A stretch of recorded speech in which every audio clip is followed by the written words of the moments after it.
I'm Tass Mellis of The Starters. This is Ben Golliver with the Open Floor Podcast. Hi, I'm Kristen Ludlow from NBA Inside Stuff. I'm OG Anunoby of the Toronto Raptors. Hey, I'm Elena Donan, and welcome to the Double Clutch. Double Clutch. Double Clutch. Double Clutch. Double Clutch Podcast.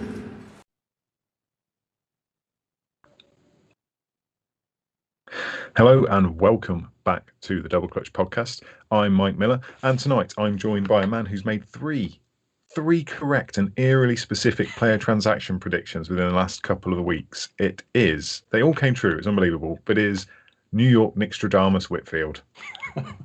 Hey Mike, how's it going? I'm good, thank you. How are you? I'm good.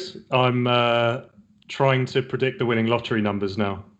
Well, when you got them, just let me know, because I'm all in on that. I'm buying into your wisdom, and I'm calling that premium rate hotline you have for predictions, not the other one. So yeah, I'm pretty good. Have you enjoyed any of this eased lockdown we've now entered? Have you been out to the gym, got your hair cut, had a pint? I kind of planned to do at least one of those things, and I felt rough all day, so I felt I'd do the responsible thing and stay at home. So no, I have done nothing. How about you, Mike? Well, I have had a haircut, but I didn't go out for it. I got my missus to just butcher it. So just to celebrate the day anyway. Right, exactly. Why haircut not? Day. I've got no idea what it looks like here, but I tend to take that approach anyway, because I'm pretty sure it's just pink skin where there is, rather, where there was once hair. So yeah, lockdown's easing. And weirdly, I'm going to tell everyone this anyway. I had the weirdest, I don't know if you know this, but I shared it on Twitter. Yeah, and Discord earlier. But I had a really weird situation happen today. So you know, from the NBA, we got into it in the 90s. Channel 4 was Mark Webster. Well, he tweeted earlier, randomly, this picture of a fox and saying, "Go on, foxes," or something or other. And I was like, that's a bit of a weird tweet. And I clicked on it, and it was a tweet from another Webster about a pub opening. And the pub happens to be the pub on my street. And it's now called the Fox. And obviously his brother, who apparently is a regional DJ or a local DJ over here in Ashford, Kent, who I was not aware of, is involved with it, along with Neil Razor Ruddock from... which is just the weirdest sort of collaboration I could have ever come up with. But yeah, I was quite tempted to go up for a pint, but I'm being responsible and not. Is he from that area? I'd always had him down as like an East London guy. See, I Googled it, and he's not from this area. He is a London boy, and he played... hang on, we're talking about... Which one are we talking about? Mark Webster. Mark Webster. He's a London boy, definitely. And so's Ruddock, although he lives here. And I did once bump into him in Asda, I want to say, which would have been about 8 years ago. But yeah, that was a really random start to the day for me. But yeah, I thought, well, it's loosely basketball related. I couldn't believe it. I tweeted him back saying, "This is just bizarre." And he said, "How do you like them onions?" or something like that, which is typical Mark Webster sort of weird awesomeness. But welcome to the show, everybody. If you're not already, please make sure you're following us at Double Clutch UK, Facebook, Twitter, Instagram, and YouTube. We have a Discord where you can talk hoops with us every day of the week, discord.me/doubleclutch. If you're watching us live right now on Twitch, the chat's already popping. Hello to everyone in there. Twitch.tv/doubleclutch UK. If you listen just to our lovely velvety voices, thank you for doing so. Make sure you subscribe, whatever platform service you use, and rate us, because it always helps. And finally, thank you to the man behind the scenes, sitting in the back of the bus, because he's cool like that, Mr. Kirk Killick. Oh, sexy girlfriend! Can't take him anywhere. So let's start with some NBA news. It's been a pretty awesome week in terms of what we've seen on court. Paul George was Player of the Week. That's an oxymoron, isn't it? But Paul George, 33.7 points per game this week, 5.7 assists, 60.9% from the field, leading the Clippers to a 4-0 record. He has got Western Player of the Week award. Jason Tatum in the East, 31.5 points, 8.5 rebounds, 3.8 assists, leading the Celtics to a 3-1 record. We had London's finest, OG Anunoby, getting fined for body slamming Dennis Schroeder. We had savage dunks this week, including Mo Harkless. Did you see that Mo Harkless dunk? Yeah, that was pretty tough. Yeah, I would describe it as nastier than a Lamboona fart in a lift, if I was going to be quite blunt about it. And then we obviously had Miles Bridges' dunk last night that basically ended Clint Capella. The Suns and the Jazz, the top two teams in the West, went head-to-head in an overtime battle. The Lakers, riddled with injuries, somehow beat the Nets. And last night, we've already mentioned Tatum, but last night the Celtics absolutely just came back on the Nuggets. 40-8 run, erasing Aaron Gordon's perfect 8-0 start. Pretty epic week, in fairness, considering it's supposed to be sort of the dog days of the season now and sort of everyone gearing up for the playoffs, which isn't far away. What was your favourite moment of the week? So, well, first of all, actually, I just want to say a special thanks to everyone live with us today for not going to the pub right now. So, appreciate that. And they're on mobile devices. They could well be in the pub. That's true. That's very true. I think my favourite moment this week, keeping it Knicks related, was game against the Grizzlies on Saturday, I believe it was. RJ Barrett really showing he's probably our best clutch player. Game-tying layup, crucial three in the overtime to win the game. And I think it's a broader part of no one really watched the Knicks last season, completely understandably, other than Knicks fans. And so I think a lot of people just saw the numbers for Barrett and thought, pretty inconsistent rookie campaign, but he's really starting to put things together and really looks like an impressive player.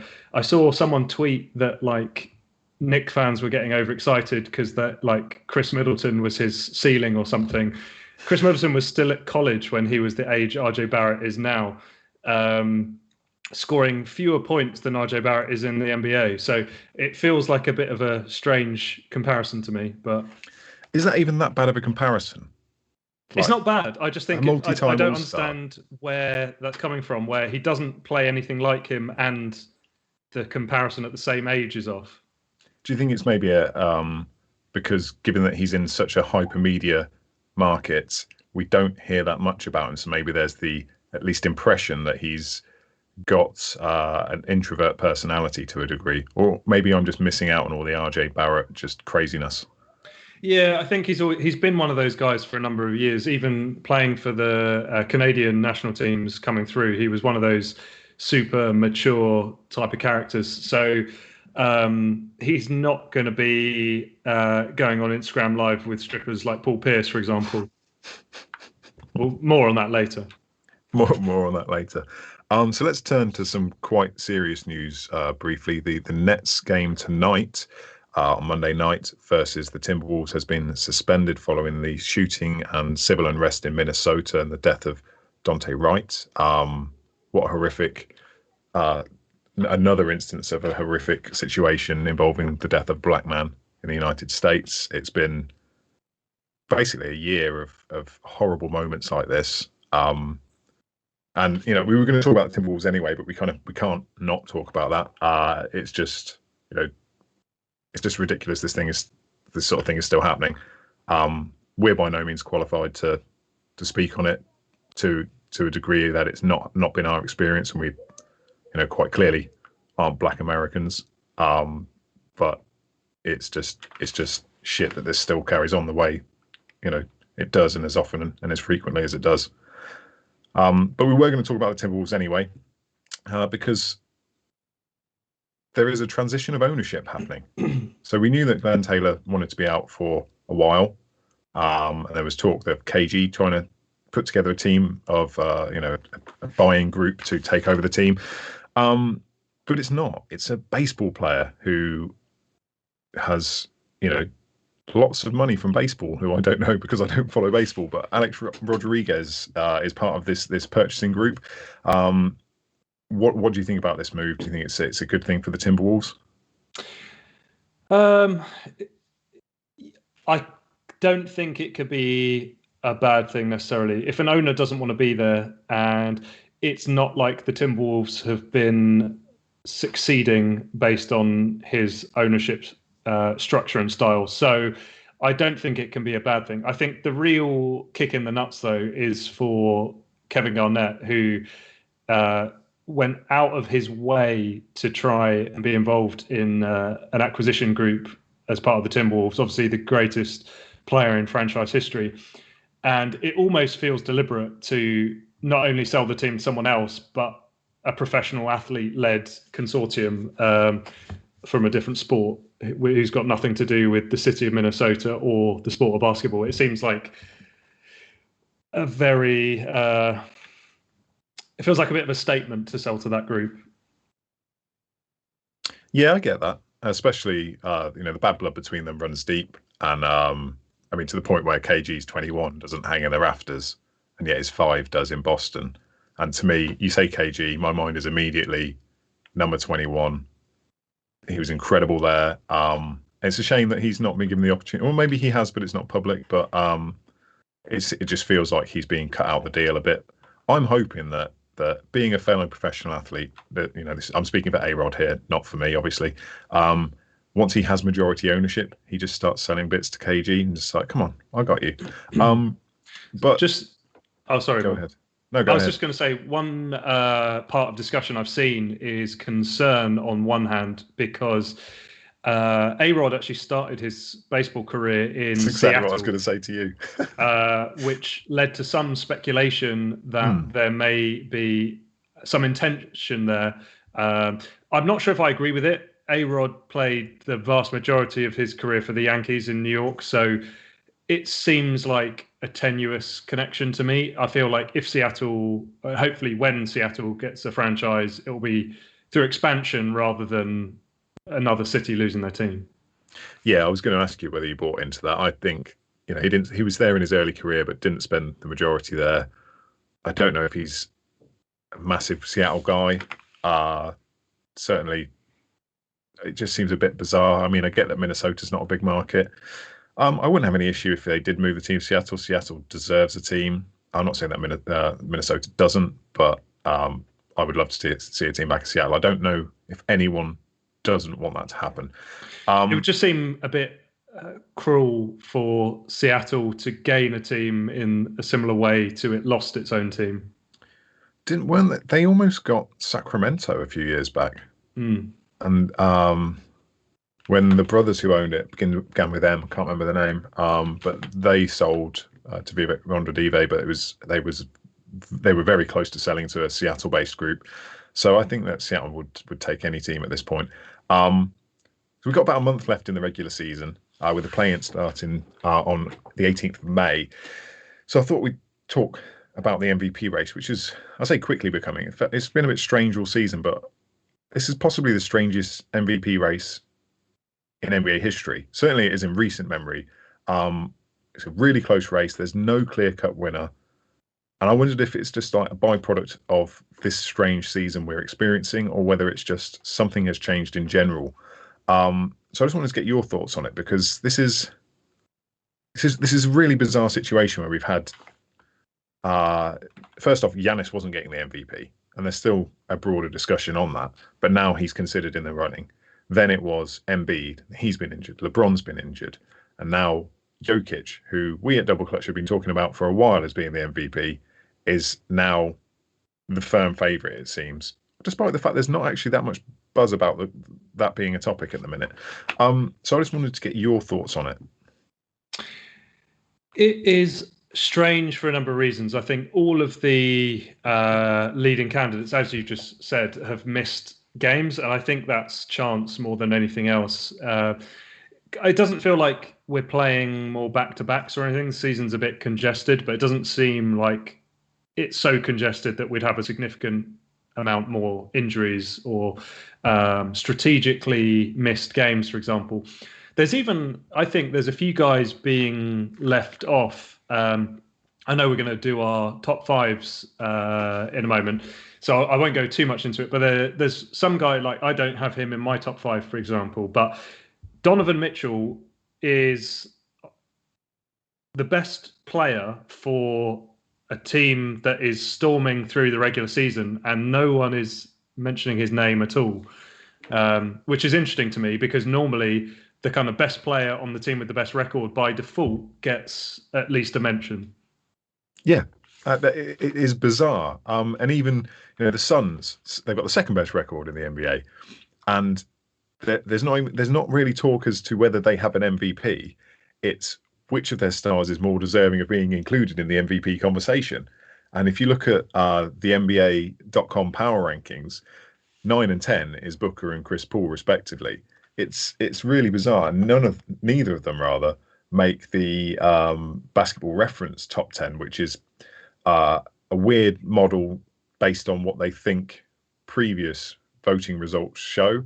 And if we look at the Jazz, they've only got one candidate, and it's Rudy Gobert, who I don't think for a minute anyone would consider voting, bar Utah media would consider voting the league MVP. So I find it's really, really quite odd. I mean, there have been odd MVP races in the past, where like Magic in 1990 got less first place votes than Barkley and still won it.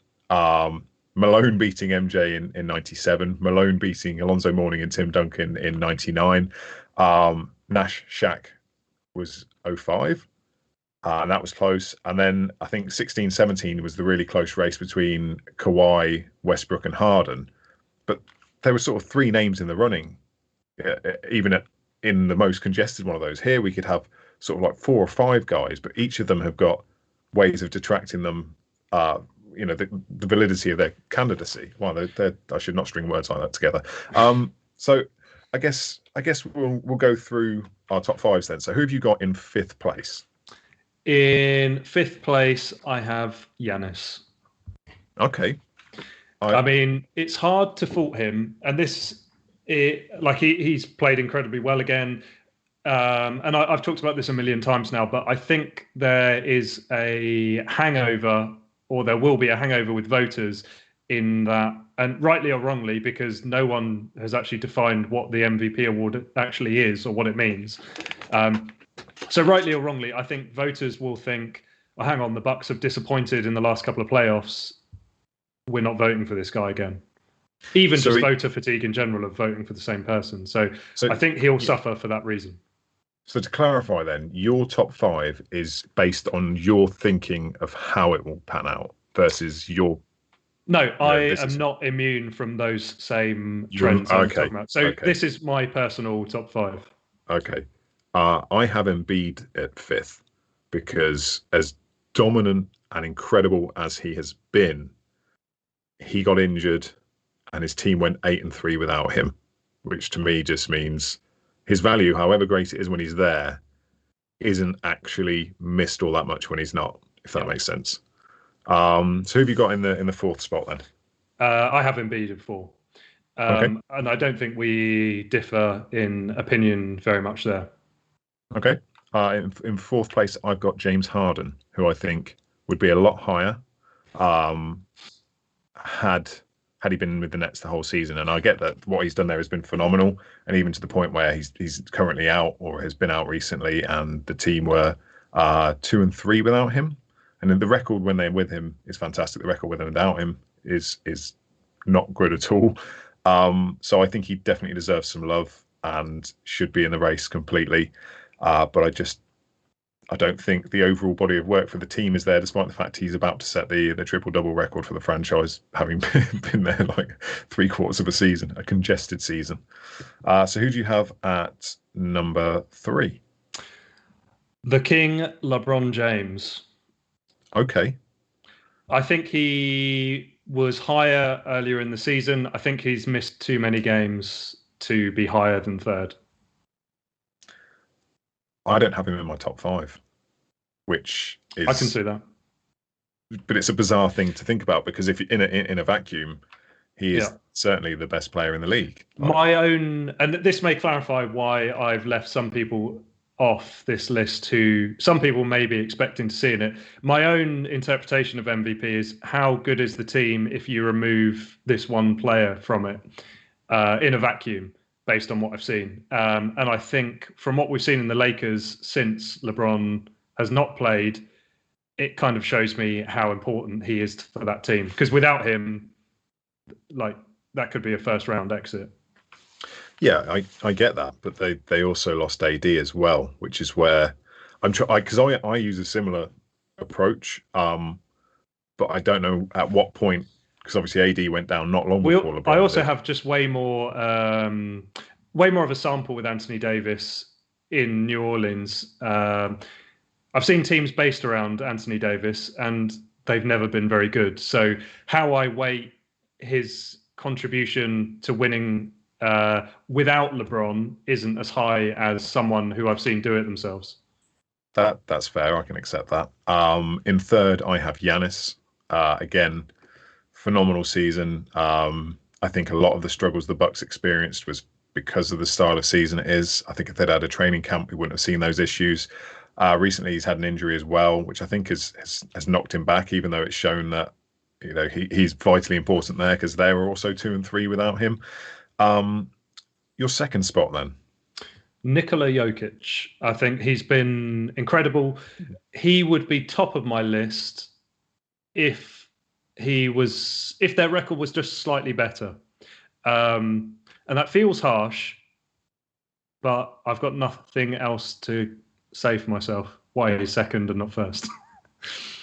Now you've got me guessing, based purely on the remark about the record. You've got me trying to figure out who you have at number one. You will not guess. I will not guess. Because no one else has got Nick, this player at number one. No. It's Julius Randle. Yes. It's Frank Ntilikina. At number two, I've got the guy I thought you were going to have number one, which is Dame, who has just been phenomenal all season in all aspects. But again, it's the record holding it back for me. So this is where I wonder whether we're gonna flip flop. So go on then. Okay, you did guess who I've got. I've got Damian Lillard. Yeah, okay. And I've got Jokic. Because Damian Lillard, I've watched a lot of Blazers this year just because I've enjoyed watching them. And based on my interpretation of the MVP, the Blazers without Damian Lillard this season would not be in even playoff contention. The guy, absolutely, he's leading clutch points in the NBA. He leads most 3 points made in the clutch, and he's tied with James Harden for free throws made in the clutch. So if you get in a close game, I think he is literally the best player in the NBA at the end of a close game. And I think my asterisk here is based on my interpretation. If I was voting for the best player this season, by a different definition, I probably would have voted James Harden as number one. Mm-hmm. I think he's been the best player this season overall. But by my own definition, I haven't included him just based on that. No, I think that's fair. I mean, Dame's kept them afloat with horrific injuries to CJ McCollum, Yusuf Nurkic, which have put them out for a long time.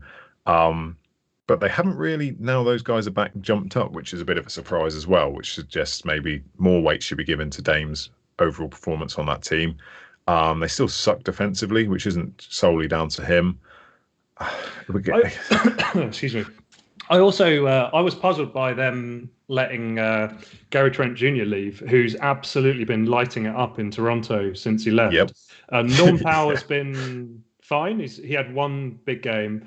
But again, I remain confused why they made that trade. Yeah, it's a bit of a bizarre one, and I'm very glad to say that I picked up Gary Trent off the free agent market in my fantasy league the other day, and then he promptly went out and dropped, 45 points or something like that. Yeah, I mean, I get the Dame talk. I honestly don't think he gets enough attention. We constantly say he's underrated, but I think it's purely because the market he's in. Like, if you put him anywhere else, and people would be just talking about him all the time. But I don't know, because you've used the argument that I would use as well for Jokic, in that Jamal Murray's missed time and he's missing time now with knee soreness. Michael Porter Jr. has been in and out of COVID protocols. They've missed. I could completely see an argument for Jokic as one, absolutely. I think, to be honest, any of these five plus Harden are acceptable winners based on what we've seen. But yeah, and the other crazy I wouldn't be mad about any of those guys winning, because, as we say, this is a weird year. There's no one standout candidate. And we're talking about guys from the 4 and 6 seed in their conference potentially winning. the MVP, which doesn't happen very often at all. Westbrook's MVP, I think they were the 6th seed that season, but he averaged a triple-double. So, I mean, do you think it's literally because the season is weird this year, with compacted schedules, COVID protocols, all things like that, and the injuries? Or do you think there has been a greater appreciation amongst whether it's media coverage or just fan appetite for something bigger than just the box score stats, that's sort of creating this drive to look at guys outside of the LeBrons, the KDs? Obviously, KD's been injured, but outside of the league's top 2 or 3 players. I actually interpret it slightly differently, and it's going to link to, I think we're going to think about super teams a little bit later, but there's way more. The style of play has changed. In the 90s and 2000s, you'd have, like, let's take the Lakers, one of the most successful teams in that period. You have Shaq and Kobe putting up insane numbers every single night, and the rest of the team is role players, basically. That structure has completely changed now, where the talent level overall in the NBA is higher, and teams are deeper, and style of play has changed, where the ball moves more and there's more perimeter shooting. And I just feel like the days of like 1 or 2 guys on the best teams putting up all the numbers are more or less over, because you're just not going to be good in the NBA if you've got someone scoring mid 30 points per game and no one else doing much on the team. So I think it's as much kind of like the Harden-Houston model. Yeah, exactly. It's as much the sport changing as it is anything else. Yeah, I think that's fair. It just seems weird to me that we're suddenly, I don't know, it just seems so much tighter before. There's no runaway winner, which is great because it keeps us guessing and being able to talk about it for, well, it feels like we've spoken about this now for about 3 months straight. So, and I think it also comes into like what we're talking about, where guys from like 4 seeds or 6 seeds could be in the running for MVP, mostly because based on our historic understanding of what the award is, those guys are actually able to put up bigger numbers and play a more significant role than the deeper teams in the NBA, where any one player is not going to be so relied upon. Yeah, I mean, it's interesting what you said about your interpretation of it being, if that player was removed from the team, how would team do? Question in the chat, UK Nets fans, isn't it the league MVP, not importance to each franchise? Which is an interesting sort of point to make, because it is the league's award. But if you were going to go the most important player to the league, in terms of jersey sales, it's LeBron James for the past 15 years or so. Yeah, I'm not sure I fully understand that question. So I think maybe it's aimed at the way we're sort of dissecting a player's importance to a team rather than a player's importance to the overall league. I might be getting it wrong because it is literally like 8 words that I'm just reading without context. But to me, it has to be the two go hand in hand. If you're important to your team, they are important in the league, and that's where it is. Do you think they should be clearer in the definition of most valuable player? This is a conversation we have almost annually. Do you think there should be a distinction between? We've obviously got defensive player of the year, so there isn't an offensive player of the year, and maybe there should be that distinction so that offensive stats don't carry additional weight in the MVP discussions?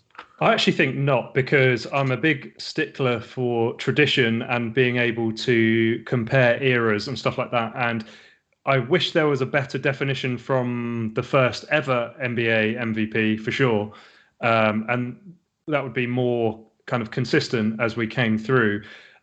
But now that we've got this far without a very clear interpretation or definition, it would seem strange to me to introduce one now where we have to accept that it's part popularity contest and part kind of PR campaign as a part of it, in that 2 equal players, the one with the more interesting story will typically win, which kind of detracts from the award a little bit. And I just think, having watched the NBA as long as I have, there's been, when you have transcendent players, it seems strange that they can be accepted as the best player in the league. Like Michael Jordan should have basically won it every year he played. you could make a similar argument for LeBron James. Kobe had a long stretch where it seemed like it was impossible he didn't win more than he did the MVP award. So, yeah, I think we just have to accept what it is at this point. No, yeah, it's a never-ending argument to try and understand something we will never understand. So you mentioned it earlier, super teams. There's been a lot of chat in our Discord about it this week, and it's this idea of super team recency bias. I know that everyone has jumped on, and we covered it reasonably a couple of weeks ago, discussing the buyout market and the assembly of what people are, the super nets. And I don't get why it's such a big issue. I kind of do. I get that there's everyone has salt when it's not their team getting the stars. But this whole idea of super teams isn't new. I think someone said in the Discord that once LeBron goes, they would expect it to revert back to being, less super teamy. But that's just not true, because we know, just from our many years of fandom, we know that's not true. And if you go back further, we know that there's been super teams basically since the league started. So why do you think there is this feeling at the minute? And do you think it's ever going to change? No, because it's very much a part of the growth of player empowerment that we're seeing, where increasingly players have more and more power to choose where they play, who they play with, how long they stay there, like LeBron doing his rolling 1-year contracts, so he can essentially make a decision every year. But this is where I have an issue with it. I'm completely behind players getting to choose where they play, who they play with, blah, blah, blah. But the issue I have with it is not that at all. It's when those same players act like they should also be able to control how their decisions to do that are interpreted, which is not the case at all. If we take Kevin Durant, for example, when he signed with the Warriors, it's been pretty well publicized. The reason he eventually left the Warriors was because it was going to be Steph Curry's team, whatever he did, even though he was, in his mind, the best player, and he won, he beat LeBron in the finals, but no one was really kind of shouting from the rooftops Kevin Durant was now the league's best player, because he joined a team that was that good already before he joined there. So that's what I mean. Like, full power to Kevin Durant to go and do that. He played some incredible basketball, one of the best teams we have ever seen in the Warriors.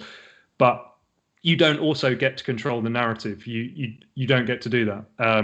And I think there's a lot of recency bias with how people think of the Nets. And also with LeBron in general, people think of, the Nets have teamed up to stop LeBron or whatever. But forget, LeBron was and still has been on his own super teams of his own creation. So it's hard to make that argument when LeBron is one of the creme de la creme of NBA history in forming super teams. I also think the Nets thing has been a bit overstated. I think the Heat got a lot more stick when the Heat-all era, when Bosh, Wade and LeBron went there. And I just remember every single game being watched, and almost the entire league felt like they were rooting against Miami during that time. LeBron had his, in wrestling language, his heel turn during that period. And I think, I'm not going to say the Nets don't get any level of that. Of course they do, because they've got an outrageous level of talent on that team. But I also think fans are just a little bit desensitized to it now, where we've seen the Miami Heat with that roster. We saw the Golden State Warriors, and now we see the Nets. It's the normalized to have all those star players on one team. So I don't think it's going anywhere. My one critique, as I said, is if you get to choose where you play and everything, you don't get to control the narrative and how fans think about it. Yeah, I agree with the bulk of that. What I don't understand is why anyone thinks teams won't stop trying to get better in any way, shape, or form. It's not new. We've been brought up in our culture to believe that winning is almost, they say it's not the winning, it's the taking part. Well, that's bollocks, because if it was not the winning, it was the taking part, we wouldn't demean other players' achievements because they didn't win a ring. It's ludicrous as well. All of these people employed in the front office of franchises, their job description is not, oh, make us good, but not too good. It's make us as good as we can be to have the best chance of winning a championship. Of course they're going to do that. Or lose your job. Yeah. And even when you've assembled the super team like the Durant Warriors, you're you're 2 injuries away from not winning. And as horrific as those injuries were, unless you got James Harden on your team, and then he can just win everything on his own anyway. Yeah, that worked out well. I know you've listened to this podcast series as well. One of the stories that came out of it, which really blew my mind, the Athletics Shattered Knicks pod. You shared it on the Discord. Matt shared it with me as well.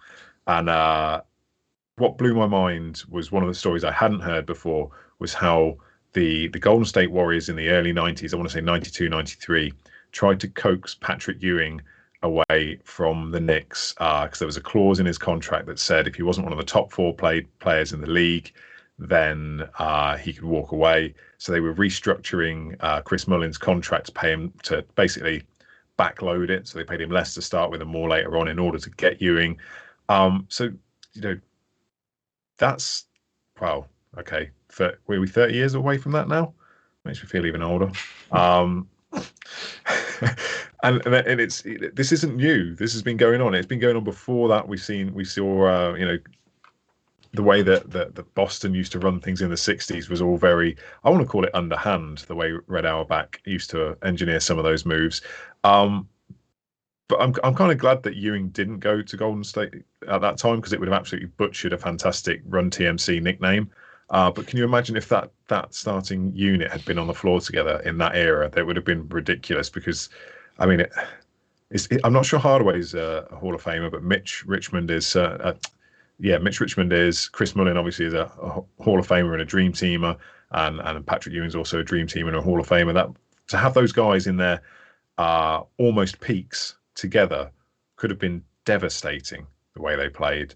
We also I've noticed we look at super teams from a non-linear perspective, in that we see all the names and they're all superstars. But what we don't look is actually, well, LaMarcus Aldridge's talent was there, but is currently here. And there doesn't seem to, and that worked out really well because that was a visual description for everyone listening on audio.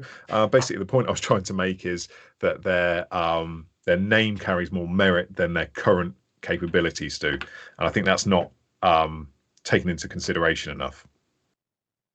Yeah, I think that's fair, and I think one of the biggest arguments I'd also make about super teams is if you look at the Lakers and Celtics teams of the 80s. Those teams were stacked, and when you've got former MVP Bill Walton coming off your bench, it's and that the league was built around 2 rival super teams in the 80s. So I mean, it's hard to argue it's a new thing. Yeah, okay. Obviously, some teams can rely on their market location as a big draw. Teams like LA. I would almost say LA is the only one that can rely solely on the market, because we've seen from the Knicks themselves. So this is a sore point that you have to have some sort of organizational structure in order to also be able to attract the right talent to build around. So most teams in the NBA can't do it that way. Most teams have to build through the draft. I'd actually put Miami in there as well. Miami has always been a big lure for players. Yeah, I'd include Miami in there. I think they've always obviously they picked Shaq up in a trade. They drafted D Wade. They've only been around since, what was 91 the first season, or was it a bit earlier than that? Sounds about right. And they had a good run in the 90s with Tim Hardaway and Alonzo Mourning, that sort of teams. I'd include them in there as well. But for majority of the teams, it's about how to draft correctly to build your team up to perform well for the long term. Essentially, we're seeing the way that teams now are hoarding assets in order to try and maximize their chances in the future. And this was something you wanted to talk about in particular, in that the way that teams draft now has changed drastically in terms of how they used to draft. obviously the history of the draft, you originally used to get like 8 rounds, and we had guys like Reggie Lewis was drafted in the 80. Was it Reggie Lewis? What was his name? The Olympic Carl Lewis. Carl Lewis, yeah. Carl Lewis was In drafted the same in the draft as 84 Jordan, draft. yeah. Yeah. Bruce, what's his name? Jenner. There you go. Bruce Jenner was drafted in one of the drafts. Jenner. Now Caitlyn Jenner. I don't keep up with the Kardashians. What an excellent pun that was. And oh, that was terrible. We'll go home. I am home. We're all home. Yeah, so most teams have to build through the draft. And what was once a case of drafting exclusively, or 98%, as you put it, from the NCAA pool of players, has now changed dramatically in the last couple of years. So I know this is something you want to pick up with, but in addition to the NCAA now, we've got the G League Ignite, we've got Australia's NBL, which provides, I think they've got 2 spots per roster where they give about 70k to prospect players. Like, so for example, LaMelo spent time there last year. Josh Green, who was drafted 18th, was there as well. We've obviously got Europe, which, despite being a basketball powerhouse for decades, is still somewhat overlooked, I'd say. That's supported by the fact that just 3 years ago, Luka Doncic went 3rd in the draft, when quite clearly he should have gone above DeAndre Ayton and Marvin Bagley III. So we hear stories about Giannis being scouted a number of years before he was drafted, and now we've got leagues like the Elite League. Was it the Elite League? Overtime Elite that we talked about the other week, which is 16 to 18-year-olds. So I just wanted to. This is just a huge minefield for scouts and GMs to work their way through now, and it's changed drastically. How do you think that teams can keep up with this changing globalization of the game, stretching them? Obviously, we've got the BAL as well that started this year. So my take on this is actually it is impossible now. When in the mid-90s, say, when 99% of prospects for the draft played in college, they were directly comparable. They'd even often be playing games against one another, and you had kind of direct reference points to compare performance against one another. Now that is absolutely completely blown out of the water. Even if we just look at college now, you have one and done guys who often are going to mid-majors even because they'll have a bigger role at those schools. The bigger traditional schools who aren't one and done factories like North Carolina, say, are typically trying to go with older guys because they're the ones who typically actually win the tournament now, because if you've got a squad of 22-year-olds, they're going to be so much more experienced, bigger, stronger than the most talented 18-year-old in the world. So it's hard to even measure what you're really looking at in college basketball now. So like Cade Cunningham at Oklahoma State this season doesn't go on like a crazy run in the tournament, and we're probably never going to see anything like Michigan's Fab Five or the UNC teams with like Stackhouse and Rasheed Wallace or Vince Carter and Anton Jameson on the same teams anymore. That's just not kind of going to happen.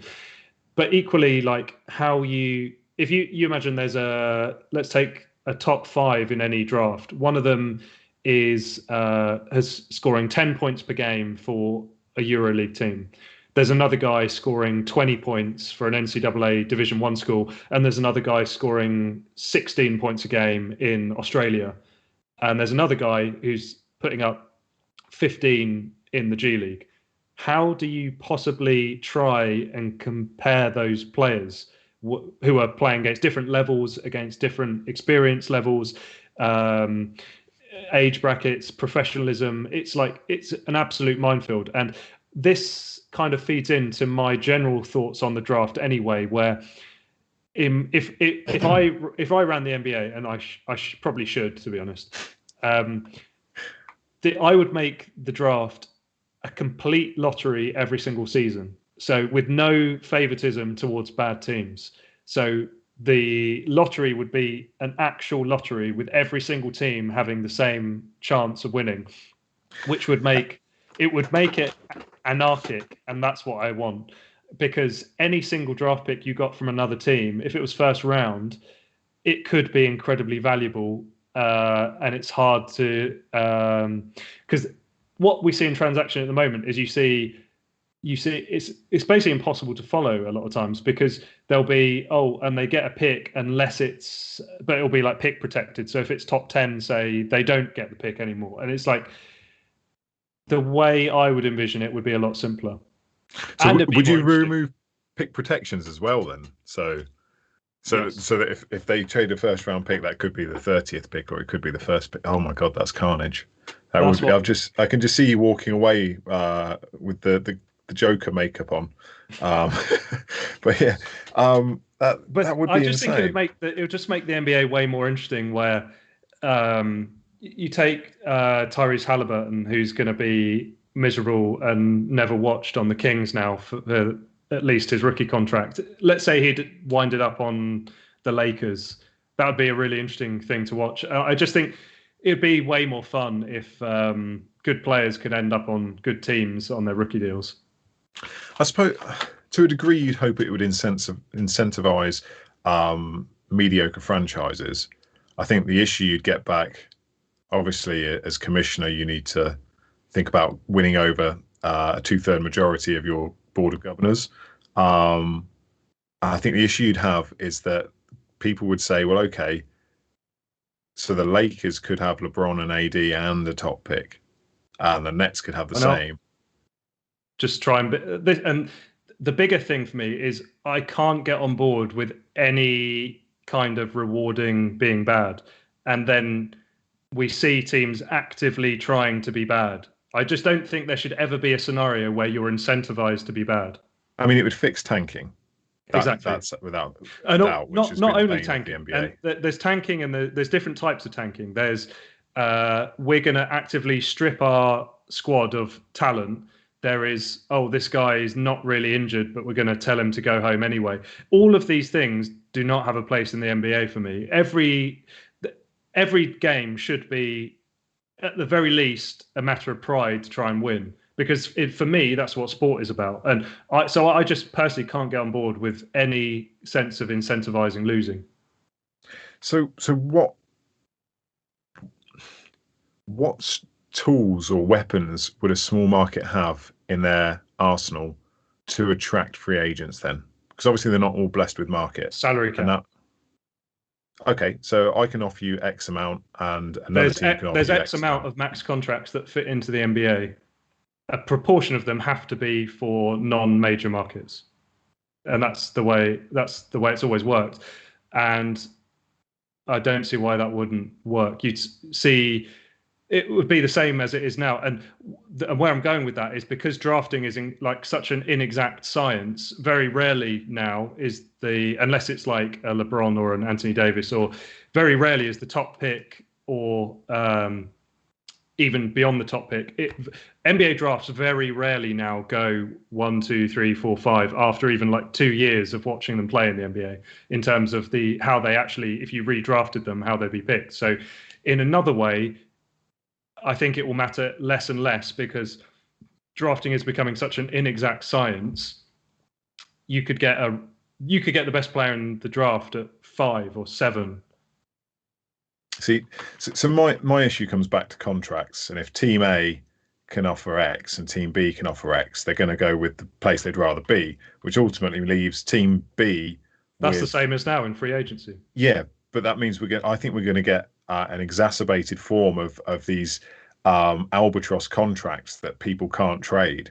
I don't know. My worry is that we're going to get them. Because these guys are still coming in rookie deals. This is just the draft. This isn't free agency.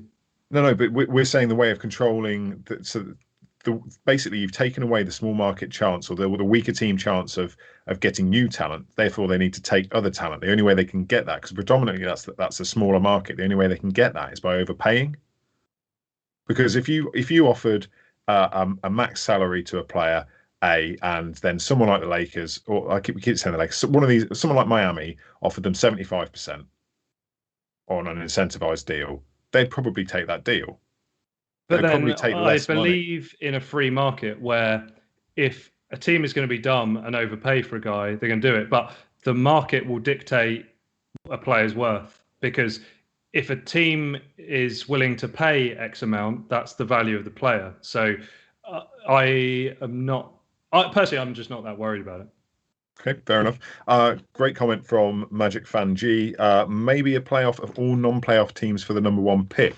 I voiced something similar a couple of years ago, where it wasn't, you didn't get the number one pick necessarily, but to incentivize winning, you'd have like a playoff tournament, and for each win you got, it would boost your draft odds by X%. I think it worked out. I did some weird maths on it and gave them like extra 0.5% for each win.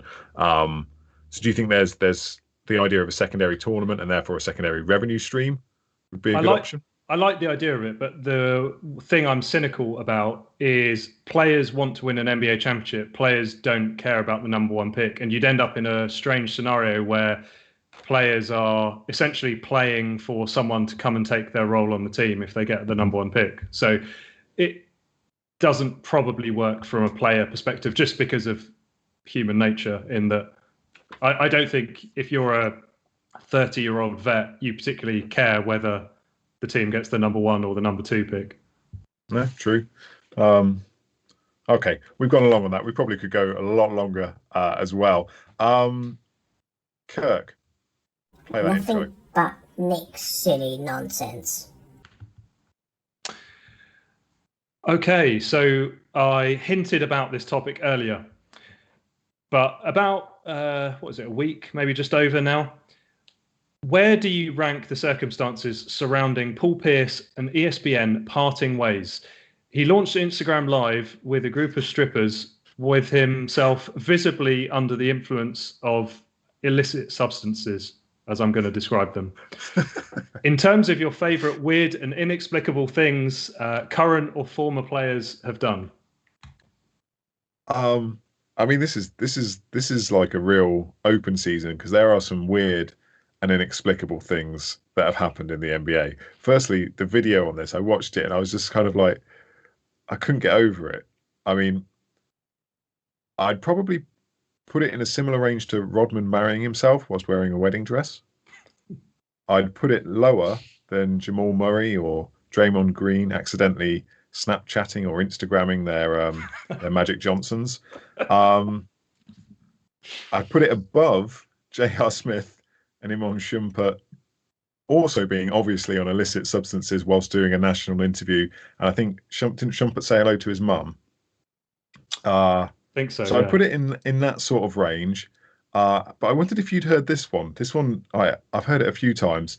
I'd put it way below the weird story of ABA legend John Brisker, who was a bit of a hard bastard, basically, but disappeared after retiring from the NBA, and it's speculation that he died as a mercenary in Uganda.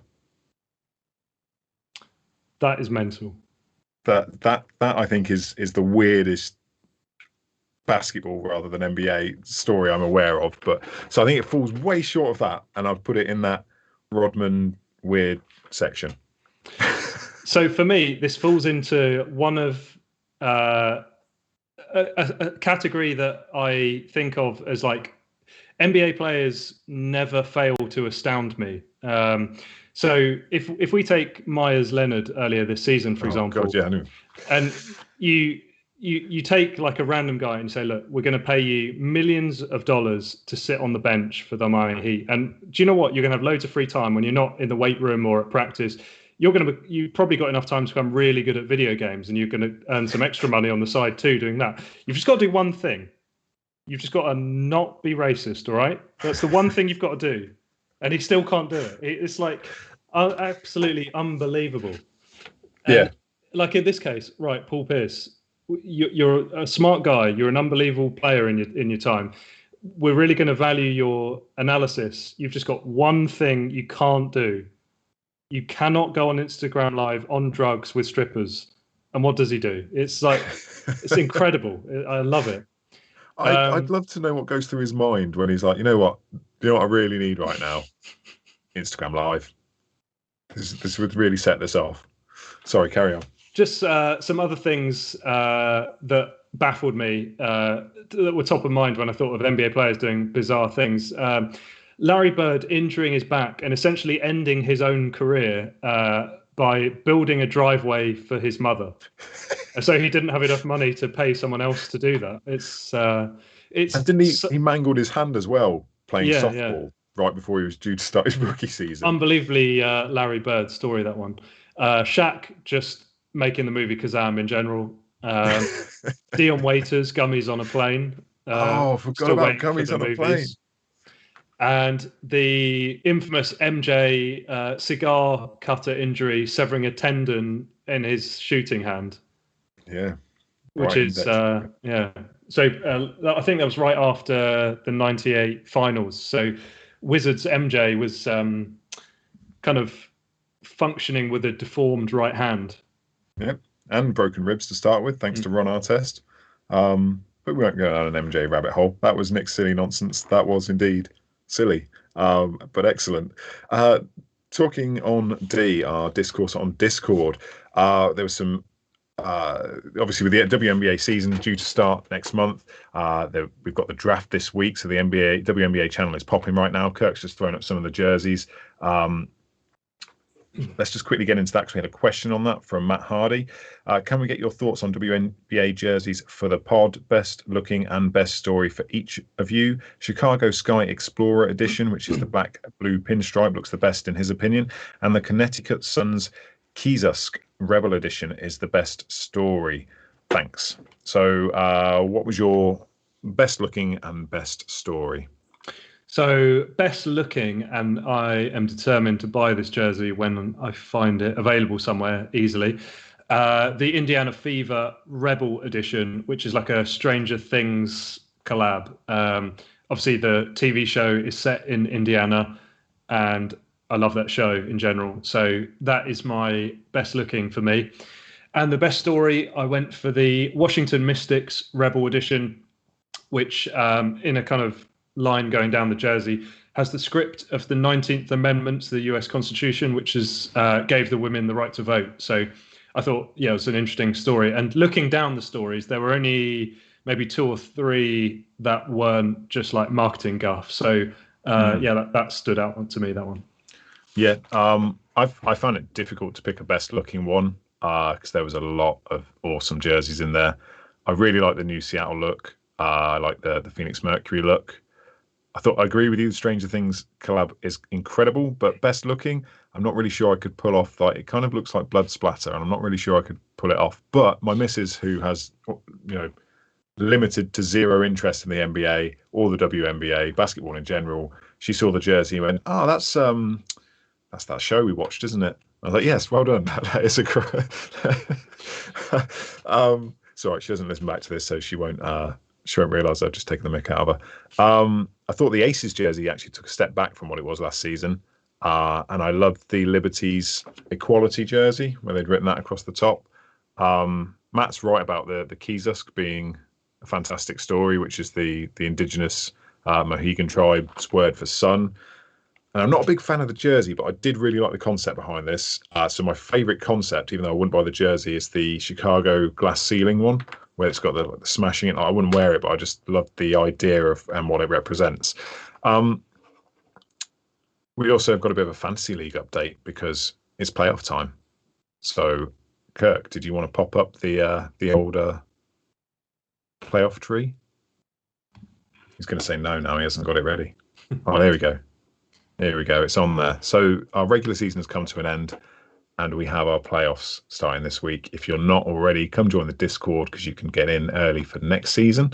But let me just flip it up because Kurt's got it on a screen that's so small I can't see it right now, which is fine.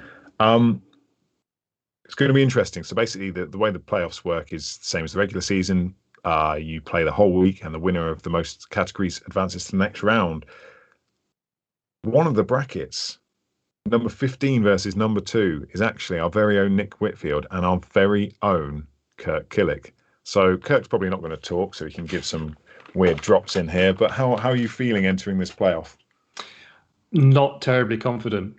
I had I've told my fantasy story on this pod 100 times now. I had an abysmal start, and I did pretty well to get back into the playoff picture. It was a season of 2 halves for me. And Kirk's been pretty consistent through the whole thing. So not very confident. It turns out that Kirk's sage advice at the start of the season proved true, which was set your lineup now as far in the future as it will let you, because that served him well. Kirk, did you want to add anything? Next. Okay, so we've got so this is the first of 4 rounds of the playoffs. Obviously the regular season ended with a banned word team undefeated, so it should be interesting, and he's facing his good old mate in the first round. So we'll keep you updated with who wins. Well, basically the ultimate fantasy league title, because there is no prize or anything. It's literally pride. We've also discussed on Discord. We should get a title belt for it, though. I think that would be appropriate. I might actually have like the plastic one I had as a kid somewhere in my mum's house. So when we're not restricted from visiting other people indoors, I might do that. I might try and dig it out. It might fit someone's thigh. We also discussed doing a watch along. So if you want to get involved, we're going to look at doing that. Head to discord.me/doubleclutch and come chat hoops with us all the time. A couple of listener questions and then we'll finish, because I'm conscious we're running a little bit long. Richard Fang, looking at the end of the season, if you could right now choose who you think could be a dominant team in the playoffs in both the West and the East, and who you think the potential sleeper team could be in the East and West. So who have you got as your dominant teams? Oh, let me look at the standings. Dominant team, the Nets in the East, and in the West. Oh, West is more difficult. Utah. Oh, okay. So the dominant team I've gone for is quite simply the Lakers, because once they're fit and healthy, they dominated last year. And I've gone for Philly in the East, based purely on they can win without their star player. And I know that obviously the Nets have 3 incredible players. My concern is the body of work that they've got to get to, the 3 of them together in order to pull this together. So that's where there's a bit of concern on my part. I honestly, the minute I picked Philadelphia, I was like, it's going to be the Nets. But I don't know, I'm just hedging that there might be some chemistry issues, just purely because they've not played enough minutes together, and there will be some closer games. I still think they're probably going to be the favourites, though, by a long shot. Sleepers, who have you got? So I picked them last week as the team I thought would get the final home court slot, the Hawks in the East, who since last week have continued to play incredible basketball and still look really good. So this could be the year Trae Young, John Collins, people like that really kind of make their name in the playoffs. In the West, I can't really say Denver anymore because they had a good run last year. Memphis. They've got a young upstart roster that are pretty inconsistent, but on any given night, I feel like they can beat any team. So they could definitely, they're capable of a shock first round win. I'm not saying they will, but they're capable of it. Mm-hmm. No, I think that's fair. I think that the Grizzlies could, they could be fantastic. Some of the players they've got, not massive names outside of Ja Morant, but guys like Justice Winslow, albeit is never able to stay healthy, is an absolute asset to that team. Also, Valanciunas is just. I was going to say, the season Valanciunas has had, incredible. Yeah, Dylan Brooks, I sort of had a dig at him the other week for earning 12 million, but actually is a pretty solid 2-way player. The sleeper team. They have other guys as well, like Grayson Allen, who on any given night, like he had 30 points the other night. They have a load of guys. That was against the Hawks as well, wasn't it? The 30 points. It was. They called it a revenge game after Trae Young had tweeted a video of him being tripped by Grayson Allen in their first encounter. So my sleeper in the East, I debated going Atlanta, and I actually went for Boston. I've gone off piste here because Boston at the start of the season, everyone was raving about. And in the last week, I've seen cries for both Brad Stevens' head and Tatum's contract to be traded. So not a lot of people have expectations for them anymore. And I think they could surprise a few people. And then out west. Sorry, Mike, just on the Celtics, I think it kind of talks to their season, though. The fact we could even describe them as a surprise team kind of talks as to how disappointing most of their season has been up to this point. Yeah, I mean, how hot that initial start was, where Brown and Tatum were just playing out of their skins entirely. But it's tough to keep that up for a whole season, and I think people forget that and get wrapped up too early in those stats when they come out the gates absolutely flying. Out west, I thought this was going to resonate a lot more, but you kind of ruined it. My sleeper team is the number 1 seed Utah Jazz, because no one is talking about them as being a championship contender. They're getting such horrific disrespect. We're not talking about them enough, and we actually like them. And they don't have an MVP candidate, despite being like 3 games clear at the top of the West with the best record in the league. It's absolutely obscene. And not only that, they've gained a superfan in John Cleese now, so there's nothing that can stop them. That should have been in the bizarre NBA stories. It's just mad. But apparently he's been a fan, though, for over 20 years, which sort of puts it back to Stockton and Malone days. That's what I was thinking as well, because I'm pretty sure, like, he's lived in the States for quite a long time now, but he lives in California. So I'm just, like, confused how he ended up being a Utah Jazz fan. It's weird. I know he's onto his 4th wife, so without causing any offense to anyone, I don't know if that's the thing. Final question. Point Wolf Ange. With the Minnesota Timberwolves getting taken over by new ownership, is there any other franchise you would like to see someone take over, and who would it be? I'll let you set this up. See if you answer with what I think. Who do you think I might pick? Well, I think you might pick who was my immediate first guess as well, which is your beloved New York Knicks. There we go. Remove that kazoo playing thin-skinned. What was it he was called on that podcast? Go and listen to Shattered. It's great. Chuck D is the MC for it. But they called him a thin-skinned man-child, something like that. And it was, yeah, he's going to listen to that, and Chuck D's going to be banned from MSG for life. I agree with you there. The other choice I would have is the Wizards. Get Ted Leonis out of there. He's been around since Abe Poland sold it to him, but he was around for a long time before that. And that franchise is just stale with indoctrinated rot, I'll call it. Cool. Let's move on to games of the week. Who have you got? I have, let me find it. I have the Nets at the Sixers, midnight, Wednesday, Thursday morning.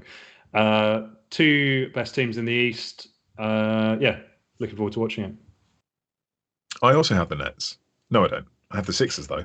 I have the Clippers at the Sixers. It's 12 a.m. on Saturday, because the Sixers are just, like I say, I think they could be a very, very dominant postseason team, and the Clippers have been on a bit of a tear. So it should be another awesome game. That's about it for us tonight.